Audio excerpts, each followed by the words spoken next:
Chapter 1: The Accident and Awakening. The first thing Clara noticed when she opened her eyes was the blinding white of the ceiling. A steady beeping sound punctuated the silence, mingled with the soft hum of machines. Her body ached in ways she couldn't describe, and her head felt heavy, as if weighed down by the void inside it. She tried to sit up, but a gentle hand pressed her shoulder back down. "Easy," a man's voice said, soothing and familiar. "You're in the hospital. You had an accident." Clara blinked, trying to make sense of the blurry figure leaning over her. His face came into focus, a kind smile, soft brown eyes filled with concern, and stubble along his jaw. He looked tired. "Who?" The word came out raspy, barely audible. The man frowned, his expression pained. "It's me, Clara. Ethan, your husband." Her husband. She searched the blank canvas of her mind, hoping the name would strike a chord, but it didn't. "I don't remember," she admitted, her voice trembling. Ethan's smile faltered, but he quickly recovered. "That's okay. The doctors said this might happen. You've been through a lot." Clara's eyes darted around the room, searching for something, anything that felt familiar. The sterile walls, the monitors, the smell of antiseptic, they all felt foreign, and so did Ethan. As the hours passed, Ethan told her about their life together. They had been married for 5 years, he said, living in a charming suburban home outside the city. He painted a picture of a happy, fulfilling life. Weekends at the farmer's market, vacations to the coast, lazy Sunday mornings spent reading together. "You're going to remember everything," Ethan reassured her as he held her hand. "We'll get through this, Clara. Together." His words should have comforted her, but they didn't. Something about his voice felt off, as if he were reciting lines he'd rehearsed. The next day, Clara was discharged from the hospital. Ethan helped her into a car she didn't recognize, its leather seats cool against her skin. The drive home was quiet, save for Ethan's occasional attempts to fill the silence with small talk. Clara stared out the window, watching the scenery blur past. When they pulled into the driveway, she stared at the house, a quaint, 2-story home with a neatly trimmed lawn and flower beds bursting with color. It looked like a picture from a magazine, too perfect to feel real. "Home sweet home," Ethan said with a nervous laugh as he opened the door for her. Inside, the air was warm and inviting. Framed photos lined the walls, most of them featuring Ethan and Clara smiling at various locations: a picnic, a wedding, a beach. Clara studied the faces in the pictures. She could see herself smiling back, but it felt like she was looking at a stranger. That night, as she lay in bed beside Ethan, sleep wouldn't come. Every time she closed her eyes, fragments of images flashed in her mind, fleeting, disjointed, and impossible to piece together. A woman's laugh, the scent of rain, the sound of a child's giggle. She sat up, her chest tight with unease. Her fingers brushed against the nightstand, where a journal sat. Curious, she opened it. The handwriting was hers, or so Ethan had told her, but the words on the page felt foreign. She closed the journal and looked at Ethan, who was fast asleep. For a man who claimed to love her so deeply, he seemed strangely distant. As Clara stared into the darkness, she couldn't shake the feeling that something was terribly wrong. Chapter 2: The Cracks Begin to Show. The days after Clara's return home were a blur of confusion and unease. Ethan was attentive, always by her side, guiding her through their supposed routines, but his presence felt suffocating. "You love tea in the morning," he said one day, placing a steaming cup in front of her. Clara stared at it, the aroma unfamiliar. She sipped it out of politeness, but the taste didn't feel right. Every part of her life felt scripted. Ethan narrated their love story with meticulous detail, but something about it rang hollow. One afternoon, as she wandered through the house, Clara paused at a shelf filled with trinkets and photographs. She picked up a framed picture of herself and Ethan standing in front of what looked like a mountain cabin. "That was our anniversary trip," Ethan said from behind her, startling her. She hadn't heard him come in. Clara forced a smile, but the photo only deepened her unease. Her smile in the picture looked strained, her eyes distant. "You seem different in this," she said, hoping Ethan wouldn't notice the tremor in her voice. "We were just tired from the hike," he replied quickly, too quickly. "You always overthink these things. Clara." That night, the fragmented memories returned. The woman's laugh grew louder, more vivid. The child's giggle was accompanied by a flash of a little girl in a yellow dress. Clara woke with a start, her heart pounding. "Ethan," she whispered, shaking him awake. "Did we ever talk about having kids?" Ethan groaned, rubbing his eyes. Kids? Not really. We always said we'd focus on us first, remember? But Clara didn't remember, and the way he avoided her gaze made her stomach churn. The next day, while Ethan was at work, Clara decided to explore the house more thoroughly. She opened drawers, scanned bookshelves, and peeked into closets, hoping to trigger something, anything, that would connect her to the life Ethan described. In the study, she found a locked drawer. She searched for the key, eventually finding it tucked beneath a stack of papers. Her hands trembled as she opened the drawer. Inside was a small box containing a photo she hadn't seen before. It showed Ethan with another woman, a dark-haired beauty who looked radiant in a red dress. Next to them stood a little girl, no older than 5, with Ethan's brown eyes and the woman's curls. Clara's breath caught in her throat. Written on the back of the photo were the words, Sophia, Ethan, and Emily, my everything.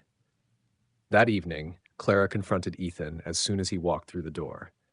"Who's Sophia?" she demanded, holding the photo up. Ethan froze, his face a mixture of shock and panic. "Where did you find that?" "It doesn't matter where I found it," Clara snapped. "I want the truth, Ethan." Ethan hesitated, his jaw tightening. "She's an old friend. That's all." "Don't lie to me," Clara said, her voice breaking. "That girl, Emily, she has your eyes. Who are they, Ethan?" Ethan ran a hand through his hair, pacing the room.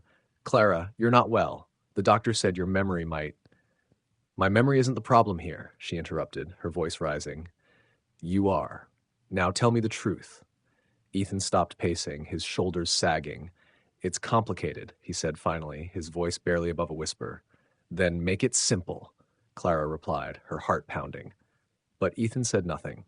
That night, as Clara lay in bed, staring at the ceiling, the weight of Ethan's silence pressed down on her. The man she had trusted, the man who claimed to love her, was hiding something, and she was determined to find out what it was. Chapter 3, The Discovery. Clara couldn't let the photo of Sophia and Emily go.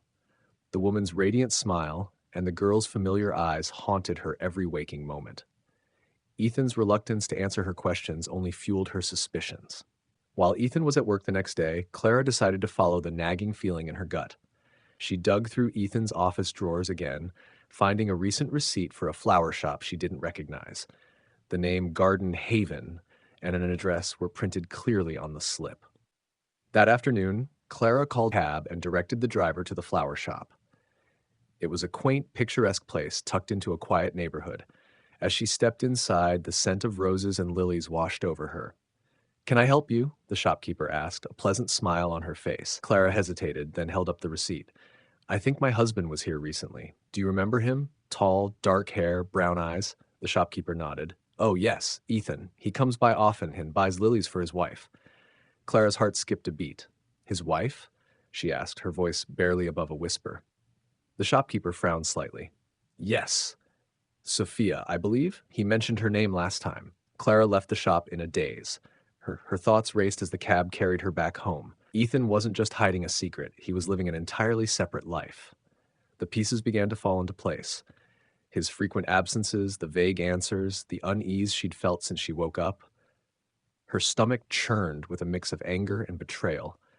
She wasn't sure what she'd do next, but she knew she couldn't confront Ethan without more proof. That evening, while he was in the shower, Clara scrolled through his phone. She found nothing suspicious at first until she stumbled upon a series of text messages from a contact saved as S. "Ethan, are you coming over tomorrow? Emily misses you. I know this is hard, but we agreed to keep things normal for her. Don't forget Emily's recital next week. She'll be heartbroken if you're not there." The blood drained from Clara's face. Emily. The name was there, plain as day. Unable to contain herself, Clara decided to take drastic action. The following evening, after Ethan left for what he claimed was a late meeting, she followed him. Her heart pounded as she drove through unfamiliar streets, staying a careful distance behind his car. Eventually, Ethan pulled into the driveway of a modest suburban home. Clara parked down the street and watched as he walked up to the front door, carrying a bouquet of lilies. The door opened and Sophia appeared, her face lighting up as she pulled Ethan into an embrace. A little girl, Emily, rushed to the door, wrapping her arms around his legs. Clara's breath hitched. She couldn't look away. Her husband was smiling, laughing, holding them as if they were his world. Tears blurred Clara's vision as she drove back home. Her mind was a whirlwind of emotions: rage, sorrow, confusion. She felt like a stranger in her own life, a ghost haunting a reality that didn't belong to her. When Ethan returned home later that night, Clara was waiting for him in the living room. "Did you enjoy your evening with Sophia and Emily?" she asked, her voice icy. Ethan froze in the doorway, his face draining of color. "Clara, don't," she interrupted, standing. "Don't you dare lie to me." Ethan stared at her for a long moment, then sighed, running a hand through his hair. "It's not what you think." "Then what is it?" she demanded, her voice cracking. "Because it looks an awful lot like you've been living a double life behind my back." Ethan hesitated, then finally spoke. "Sophia and I were together before you and I met," he admitted. We have a daughter, Emily." Clara's knees nearly buckled. "You told me you didn't want children," she whispered, tears streaming down her face. "And all this time, you've had a family?" "It's complicated," Ethan said, his voice pleading. "I married you because I want to do the right thing after." "After what?" Clara snapped. Ethan stopped, his jaw tightening. He looked away as if the answer were too heavy to say out loud. But Clara didn't need him to finish. The truth was already written in his silence. Chapter 4, Truth Uncovered Confession, hung in the air like a storm cloud. Clara stared at him, waiting for him to say something, anything that might make sense of the tangled mess he'd just revealed. But Ethan stayed silent, his gaze fixed on the floor. "You married me out of obligation, didn't you?" Clara asked, her voice barely above a whisper. Ethan flinched as if the words physically struck him. "It wasn't like that," he said weakly. "I care about you, Clara. I do. But you don't love me," she pressed, her voice rising. Ethan's silence was all the answer she needed. The next morning, Clara couldn't bear to stay in the house. She needed answers, needed to piece together the parts of her life that Ethan had so carefully hidden. Her first stop was her friend Lena. They hadn't seen each other since Clara's accident, but Lena had been one of the few people Ethan mentioned when describing Clara's old life. Lena answered the door with wide eyes.